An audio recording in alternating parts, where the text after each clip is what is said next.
Te diré, Pat, tu padre, me encanta usar esto para describirlo, era un mafioso, sí. Y su padre era judío, probablemente era, digamos, un ateo. Verás, conocieron el catolicismo y se volvieron católicos, pero no lo practicaban. Y yo hablaba con mi padre el otro día, en un punto del camino, Dios dejó nuestra casa. Dios fue expulsado. Y no fue hasta que cumplí 5 años que mi padre tuvo un encuentro radical con Dios y papá trabajaba en la mafia, era de Detroit, éramos traficantes. Pero fue una noche. Nadie había sido salvado en la familia y mi mamá fue salvada 2 semanas antes en un concierto de música cristiana. Vino a casa y la unción era tan fuerte en ella que él se puso miserable y enojado. Y una noche dijo, Dios, si eres real. Y tuvo un encuentro y en ese momento en que se arrodilló junto al excusado, tiró la droga en el excusado, cambió mi familia.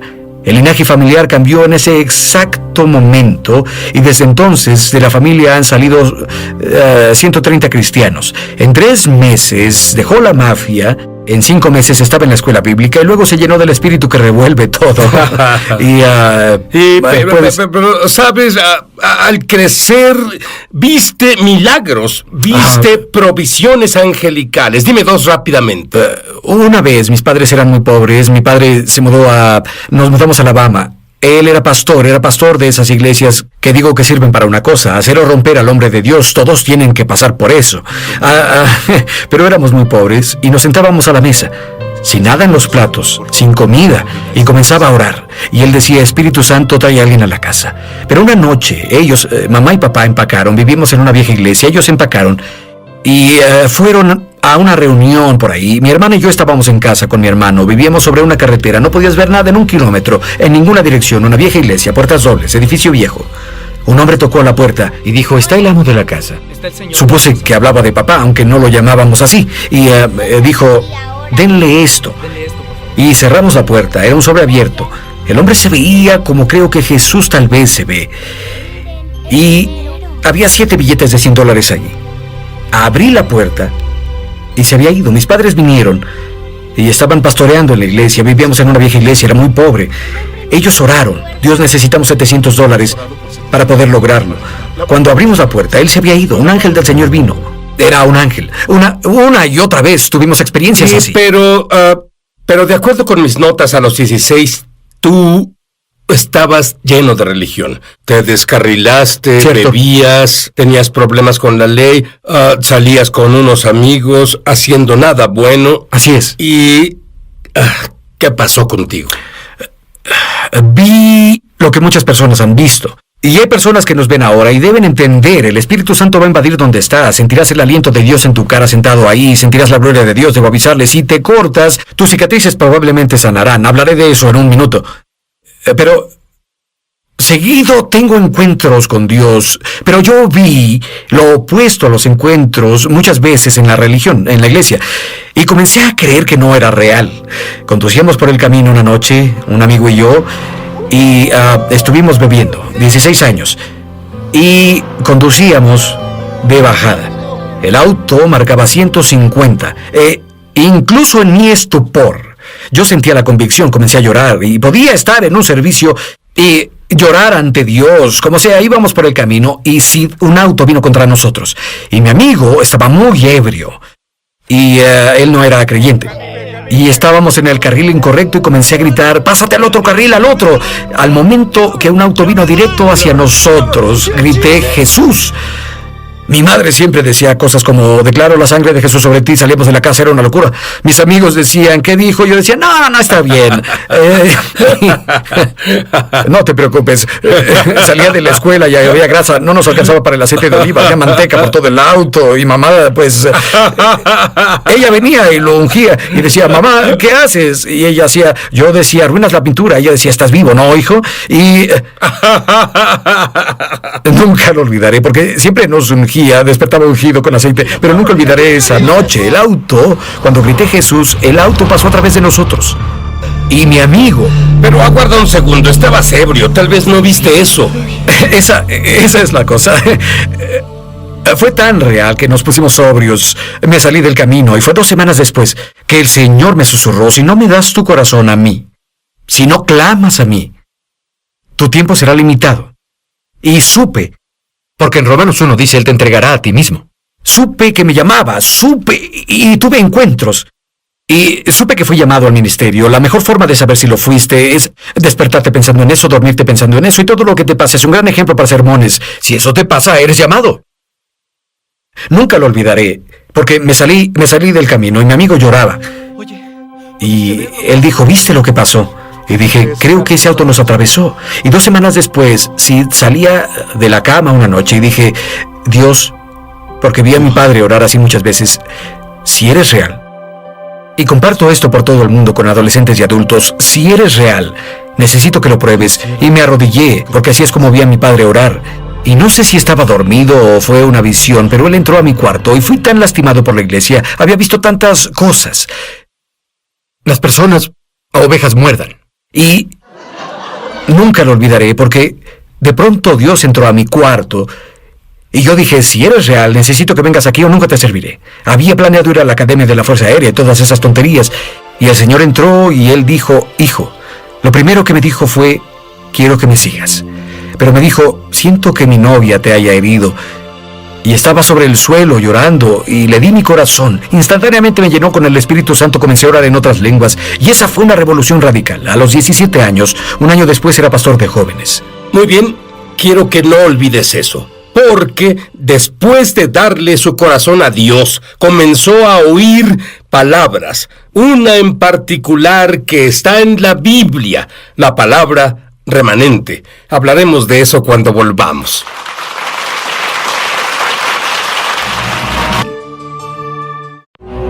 Estamos de regreso a su programa Es Sobrenatural.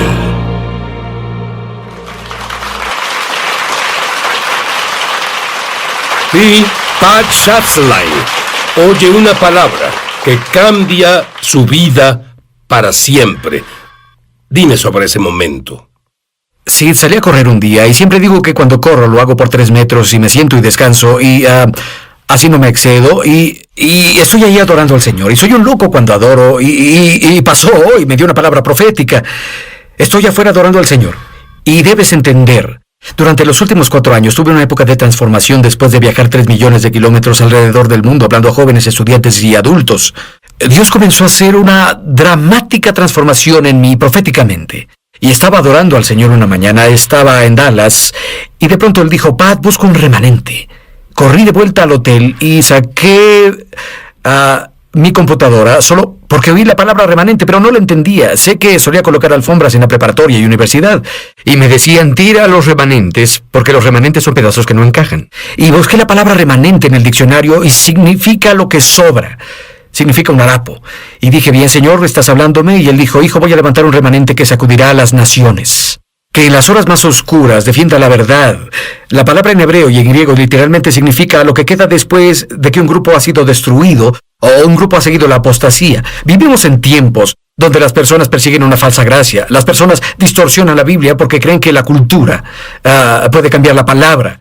Romanos 11, verso 5, empecé a estudiar el verso. Romanos 11, verso 5, también aún en este tiempo ha quedado un remanente escogido por la gracia. En toda la palabra de Dios habla de los remanentes, de principio a fin. Los remanentes son aquellos, y el Señor me habló de esto y dijo: Pat, por años le dijiste a una generación cómo vivir, ahora diles quiénes son, porque la identidad rompe maldiciones. Y cuando le digas a una generación, son el remanente, son los elegidos, no son un error ni un accidente, son un trapo en la mano de Dios para limpiar el desorden, son los que se levantarán y guiarán la revolución. Y luego, después Dios me habló de que me daría un sueño esa noche, acostado en la cama. Tengo un desorden de sueño llamado revelación. Y orarías para que yo obtenga eso. Porque tengo sueños locos y luego otras veces tengo unos raros, pero estaba en la cama y lo siguiente que supe es que me transporté y estaba sentado en un viejo, creo que tú estuviste ahí. Estoy en un restaurante viejo, como un paradero o una cafetería, y hay líderes de Norteamérica y hay una radio gigante frente a mí. Y estoy medio dormido, y en el sueño cambio la frecuencia a esos viejos radios que se encienden, y cada vez que lo hago, lo cambio a Avivamiento de Dios en la ciudad de Nueva York, y el remanente clama. Lo cambio de nuevo, Y lo recuerdo porque Reinhard Bonnke, quien es un padre en mi vida, estaba sentado ahí en el sueño, y lo cambio, y todos nos reímos y lloramos. Avivamiento en Nashville, avivamiento en Charlotte, el remanente se levanta, avivamiento en Seattle, avivamiento en Miami, avivamiento en Birmingham. Despierto. Me siento en la cama y veo el reloj, era medianoche. Solo dormí por 30 minutos. Mi hermosa esposa Karen me ve y dice: Dios está en el cuarto, ¿qué sucede? La veo y le digo: Dios no ha terminado con Norteamérica, habrá un despertar, ya viene. Y corrí arriba y verás, muchas veces en la noche, solo para ayudarme a calmarme, para dormir, encendía la televisión. Pero sabes, las noticias son tan horribles estos días. Ya no quiero verlas más. Lo que describe son el tipo de noticias de las que sí quiero saber. Es como si los estadios se llenaran. Bueno, el señor me habló, brinqué, subí corriendo a mi oficina, le escribí a Reinhard Bonnke tarde en la noche, y él me contestó, y su email decía: lo sé, es más, gracias, y como él dijo, Dios me lo mostró también. Pero la razón por la que digo esto es porque sí vivimos en tiempos oscuros. Vivimos en un tiempo donde la verdad es considerada odio. Vivimos en tiempo donde los que quieren encontrar al Espíritu Santo, Dios los llaman habitantes de cuevas. Dios llama a los habitantes de cuevas, los que se han sentado a esperar por los encuentros. Y el Señor comenzó a decirme que remanentes son aquellos que tendrán encuentros secretos, esos que serán despojados de toda su basura, esos que entiendan que Él profetiza sobre ellos, Él canta sobre ellos, y los remanentes son los que, y lo he visto en servicios, es loco, justo a la mitad del mensaje, miles vienen corriendo al altar. Y el altar es una plataforma de madera, piedra o acero en el cual algo se trae para que muera. Y la única razón para que las iglesias no tengan llamados al altar es porque en algún momento creen que Jesús vino con una pluma y no una espada. Pero Él dijo: separaré las ovejas de las cabras y las cabras comerán todo. Nunca das la espalda a una cabra. Pero Dios dice: busco a esos que se levantarán, que han sido heridos, cuyas cicatrices en la tierra son testimonios en el cielo. De hecho, las cicatrices son prueba de lo que has logrado. Las cicatrices prueban que comenzaste a sanar, y Dios va a levantar a los que cuando de pronto el mundo vea, veremos a gente de 11, 12 y 90 años predicando en esas plataformas. Bien, quiero que me pintes una imagen de los siguientes 2 años, de lo que estos remanentes van a hacer dentro de los siguientes 2 años. Plasma una imagen. Yo creo 3 cosas. Habrá un avivamiento y siempre pensamos que será en una gran iglesia, la mega iglesia. No es así. Eso no es remanente. El remanente es un pequeño grupo. Son las iglesias de 30 o 40 que saben cómo clamar y tener visitaciones angelicales. Ya no se trata de la mega iglesia, no se trata de lo diluido. Son los que mastican la palabra. 3 cosas pasarán. Veremos movimientos de Dios en ciudades que surgen donde las personas claman. Número 2, será muy peligroso ser cristiano en los siguientes 2 años. Porque si hablas contra el asesinato de los fetos, si hablas de la pureza del matrimonio, Mateo 19, debes entender que la sociedad ya no quiere oír lo que tenemos que hablar. Y tal como Israel está bajo ataque, tal como Rusia y Siria unen fuerzas, Israel se siente solo.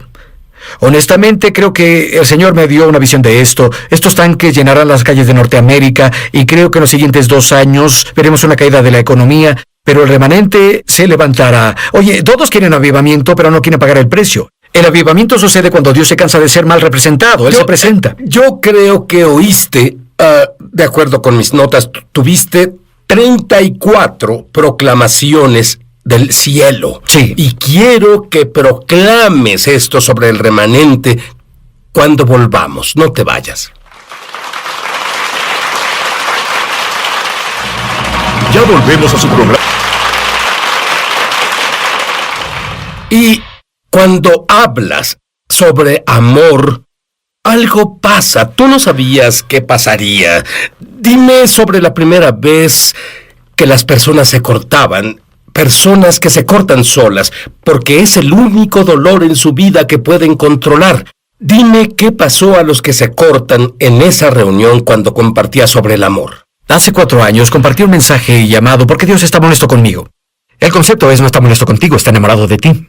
Y el Señor me habló: reescribe mi currículum para una generación. Y estoy en un gran festival en California. Mi hijo está conmigo.